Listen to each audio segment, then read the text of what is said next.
And obviously, brothers and sisters, you must calculate your zakat on the day that zakat is due. So if it is on the 20th of Ramadan, that is when you look at the amount of money that you have and realize that there are no tricks in the Sharia, there are no playing games with Allah.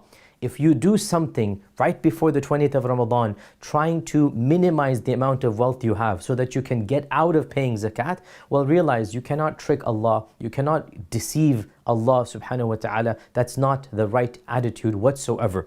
On the other hand, if it so happens beyond your control that something happens before the 20th of Ramadan and you suffer a massive financial loss or you gain a large amount of money, this is something that again is beyond your control, and therefore you will take that into account when it comes to zakat issue. So for example, suppose you had 50,000 pounds in your bank account in the beginning of Ramadan, and some disaster or emergency happened that was beyond your control. You were not intending for anything like this to happen, and 40,000 of that went away, and by the time the 20th of Ramadan came, you did not have the 50,000, you only had 10,000. In this case, because you no longer have that amount, you will not give zakat on the 50,000. It went beyond your control and it went down to 10, so your zakat will be on the minimal amount that you had for the previous year. And once again, I reiterate, brothers and sisters, that these are technical issues, these are legal issues, and you really must go to a